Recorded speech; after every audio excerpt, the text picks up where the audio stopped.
लघु शंका जाने के बाद शुद्धि कब होती? बैठे बैठे बताना। हाथ पैर धुलना, फिर क्या करना? नहीं, स्नान नहीं, लघु शंका में स्नान की आवश्यकता नहीं। हाँ, 4 कुल्ला करना चाहिए, पांव धुलना चाहिए, हाथ धुलना चाहिए, तब जाके लघु शंका के बाद शुद्धि होती है। शुद्धि तब होती है। अब आप क्या करते हैं? लघु शंका जाते हैं, ना तो हाथ धुलता है आज का आदमी, ना पांव। इससे क्या होता है कि आपने ध्यान दिया होगा, जहां गंदगी होती है ना, उस तरफ मक्खी ज्यादा होती है, मच्छर ज्यादा होते हैं। उसी तरह जब आप शुद्धि का ख्याल नहीं रखते, तो आपने सुना होगा एक कहावत कि जैसी राखे शुद्धि वैसी बने, वैसी बने। हाँ, शुद्धि से बुद्धि का संबंध है। आप जैसे लघु शंका गए, कुल्ला नहीं किया, तो आप अशुद्ध हैं। उस अशुद्धि अवस्था में आपकी तरफ जितनी भी प्रकृति में, संसार में नेगेटिविटी है, नकारात्मकता, वो आपके ऊपर बढ़ेगी और आप सदा नेगेटिविटी के शिकार हो जाएंगे। इसलिए आपके मन में गलत गलत थॉट आते हैं, गलत गलत विचार आते हैं, क्योंकि अशुद्धि है। तो वो अशुद्धि गलत चीज को खींचती है। भाई ये बताओ, ये जो मोबाइल में नेटवर्क मिलता है, ये टावर जो गड़े होते हैं गली गली जगह जगह, वो सैटेलाइट से कुछ खींच रहे हैं कि नहीं? बोलो, खींच रहे हैं ना, तब तो खींच के तुम्हें नेटवर्क दे रहे हैं। उसी तरह तुम भी तो एक टावर हो चलते फिरते, तुम्हारा भी तो सिस्टम खींच रहा है प्रकृति की अच्छाई और बुराई। बोलो, तो जब तुम गलत होते हो, अशुद्ध होते हो, तो तुम्हारी ओर नेगेटिविटी खींचती है, और जब तुम शुद्ध होते हो तो तुम्हारी ओर पॉजिटिविटी खींचती है। तो लघु शंका जाओ तो 4 कुल्ला करना ही चाहिए। ये तो रहा लघु शंका का विचार। सबको करना चाहिए, स्त्री और पुरुष। 4 कुल्ला हाथ पांव धोए बिना आप शुद्ध नहीं होंगे। आप इसे स्वीकार करिए और करिए, वरना बुद्धियां इसलिए भ्रष्ट हैं सबकी। अब दूसरा, शौच। जब आप शौच करने जाते हो, आजकल आदमी शौच करने के बाद नहाता नहीं है, शौच करने के बाद वही कपड़े पहन के पूरे घर में नाचता है। रसोई में चला जाए, रोटी निकाल ले, खाए, अरे राम राम राम। तुम्हारी बुद्धि, इसलिए तो तुम्हारा आजकल के लड़का लड़की लिव-इन में काहे रह रहे हैं? इन्हें 17 लड़की काहे चाहिए? इन्हें 17 लड़के काहे चाहिए? तुम चरित्रहीन, रावण ने तो एक सीता पे नजर डाली, तुम तो ना जाने कितनी लड़कियों के चक्कर में पड़े हो। तुम तो रावण से भी बड़े रावण हो। बोलो हाँ कि ना? रावण ने तो एक नारी पे नजर डाली ना। आजकल के लड़के देखो, 17 पे नजर है कि नहीं? आज के छोरा छोरी जब तक 17 लोगों का आई लव यू ना लिख के भेज दें, तब तक इन्हें नींद नहीं आती। हाँ या ना? ये इनकी बुद्धि ऐसी काहे हो गई भैया? आप बताओ कि उस रावण में और इन रावणों में अंतर है कुछ? हाँ, वो रावण फिर भी सीता को चुरा के ले गया, लेकिन सीता पर कभी उसने गलत दृष्टि नहीं रखी, जबरदस्ती नहीं की। रावण ने सीता मां के साथ कोई जबरदस्ती की? फिर वो रावण फिर भी ठीक था। आज के रावण, तुम शादी के पहले ही ना जाने कितनी स्त्री पुरुषों के संग रहते हो, चरित्रहीन हो गए। ये विचार तुम्हारे भीतर आया कहां से? हम लोग तो ये चीज सोच भी नहीं सकते। पराई स्त्री पराई पुरुष के बारे में सोचना भी पाप है, शास्त्र कहते हैं। राम सोचते भी नहीं थे। यदि आप मैया यहां बैठी हो, यदि तुम पराये पुरुष के बारे में सोच लोगी ना, वो सोचना भी पाप है। छूना तो छोड़िए, टच करना तो छोड़िए, सोचना। अच्छा बताओ जी, पराई औरत, एक पतिव्रता नारी पराये पुरुष के बारे में सोच रही है, तो सोचना भी पाप है कि नहीं? बोलो। आपने छुआ नहीं किसी को, टच नहीं किया, केवल सोचा, थॉट आए, विचार आए, वो विचार भी पाप युक्त हैं। मानते हैं आप लोग के नहीं? अब मेरा सवाल आप लोगों से कि तुम्हारी माँ पराये पुरुष के बारे में सोचना भी पाप मानती है, तुम्हारा पिता पराई नारी के बारे में सोचना भी पाप समझता है, और तुम पराई लड़कियों के संग लिव-इन में रह रहे हो। ये विचार तुम्हारे भीतर कहां से आ गए? ये विचार कैसे आए? जैसी राखे शुद्धि वैसी बने बुद्धि। तुमने शुद्धि का ख्याल नहीं रखा, तुम्हारी बुद्धि हो गई भ्रष्ट। और सुनो, चरित्रहीन पुरुष हो या चरित्रहीन स्त्री, उस चरित्रहीन पुरुष और चरित्रहीन स्त्री की सदगति होना बड़ा कठिन है। भगवान की डायरी में तुम रेड हो गए, अब तुम्हें भगवान देखेंगे कि भाई तुम चरित्रहीन हो। जाओ पहले संसार में दोबारा चरित्र की स्थापना करना, चरित्रवान बनकर के जब मेरी आराधना करोगे तब मैं तुम्हें प्राप्त करूंगा, तब मैं तुम्हें प्राप्त होऊंगा। आपको क्या लगता है? चरित्रहीन व्यक्ति कहीं शोभा नहीं पाता।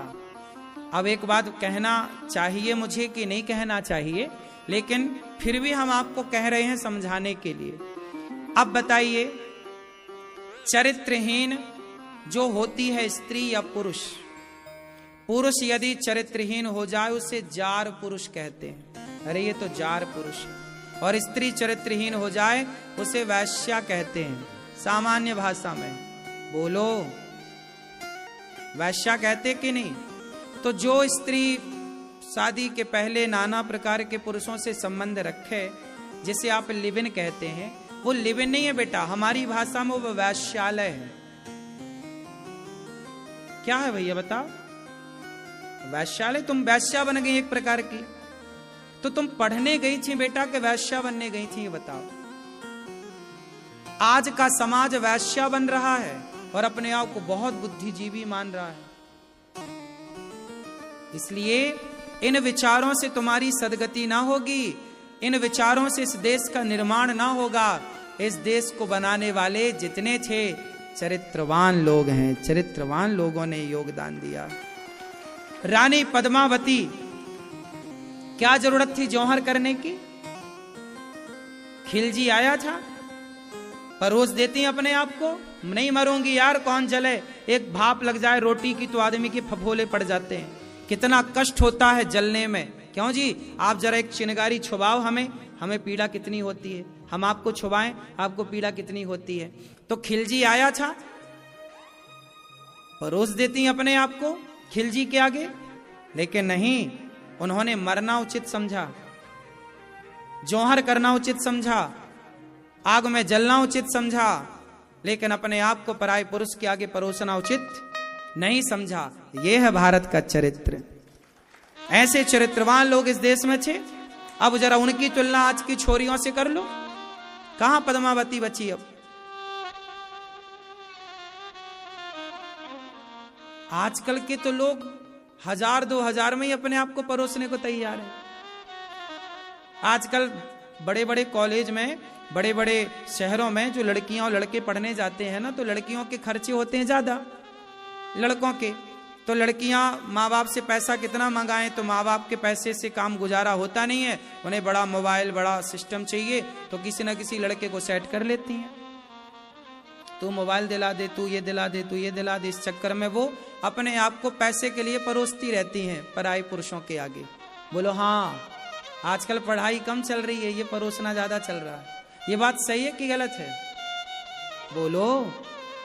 तो ये लड़की पढ़ने गई है कि वैश्या बनने गई है?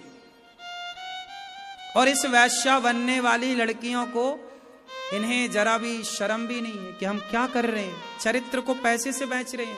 ये काम वैश्याओं का था, अब वैश्याओं का धंधा तुमने चौपट कर दिया,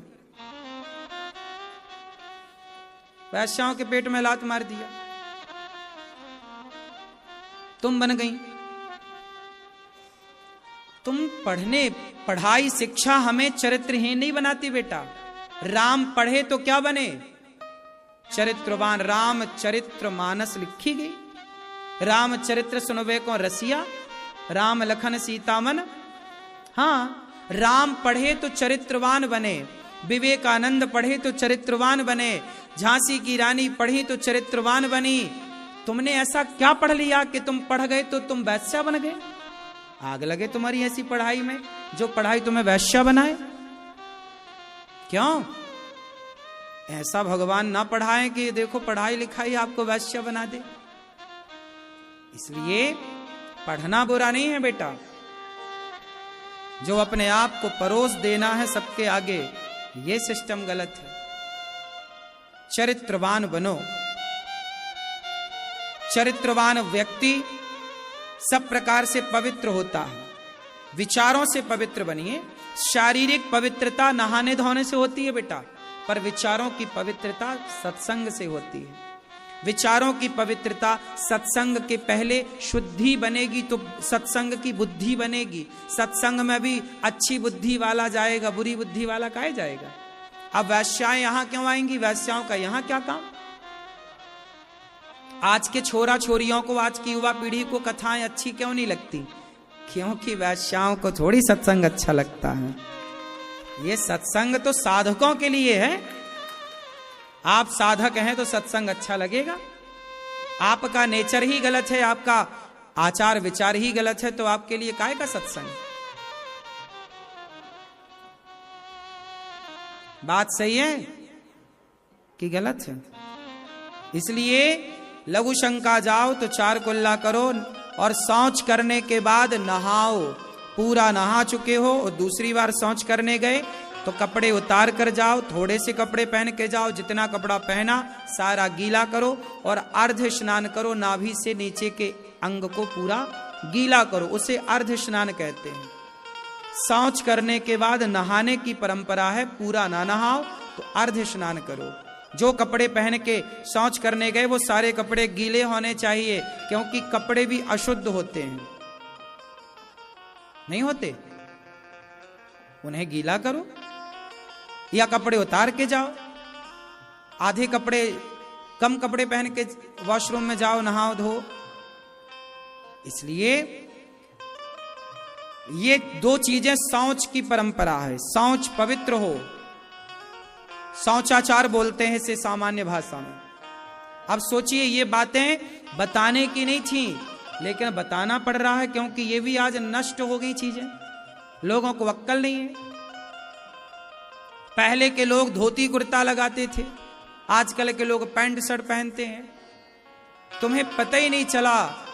अच्छा बताओ, जब महाराणा प्रताप ने लड़ाइयां लड़ी हल्दी घाटी की, उस समय की लड़ाइयां पैंट शर्ट पहन के लड़ी गई थी कि धोती कुर्ता पहन के लड़ी गई थी? बताओ, महाराणा प्रताप के जमाने में इस देश का पहनावा क्या था?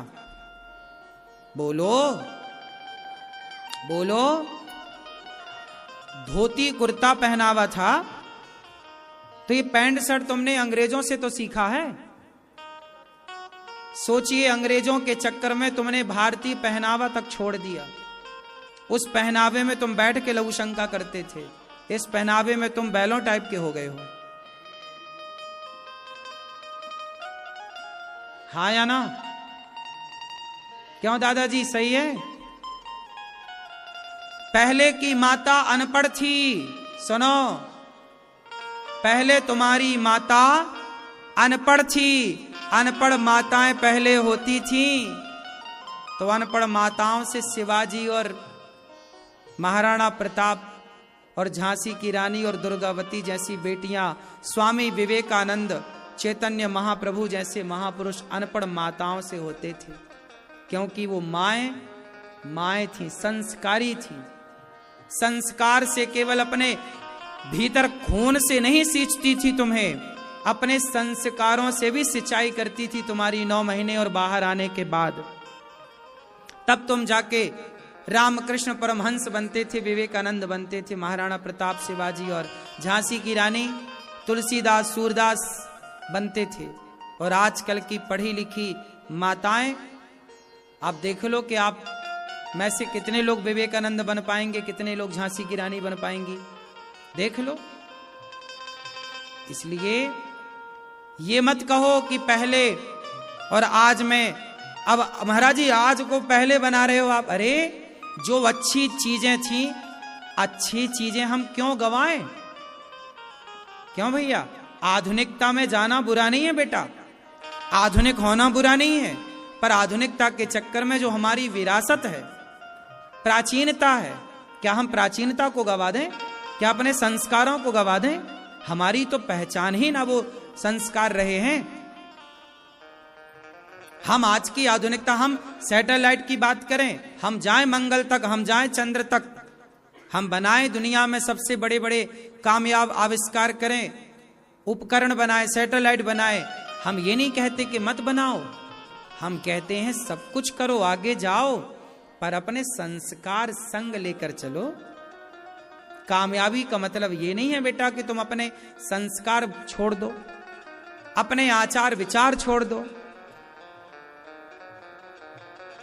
इसलिए आप में से कितने लोग आज से लघु शंका जाएंगे तो 4 कुल्ले का नियम बनाएंगे, हाथ पांव धुलने का नियम बनाएंगे, और शौच करने के बाद स्नान का नियम कौन कौन फॉलो करेगा? छोटे छोटे बच्चे और बुढ़ापे में बूढ़ा, इनके लिए आवश्यकता नहीं है। कोई बिस्तर पे पड़ गया बुढ़ापे में, खटिया पे ही मलमूत्र कर रहा है, तो उसके लिए तो दोष नहीं है, क्योंकि उसकी मजबूरी है। बुढ़ापा और बच्चा, छोटे छोटे बच्चे तो माँ की गोद में मलमूत्र करते हैं, इनका भी दोष नहीं है, बच्चे बूढ़ों का दोष नहीं है। पर जब से आप बच्चे से अब थोड़ा समझदार बने, उसके बाद ये नियम फॉलो करने चाहिए, क्योंकि शुद्धि से बुद्धि बनेगी।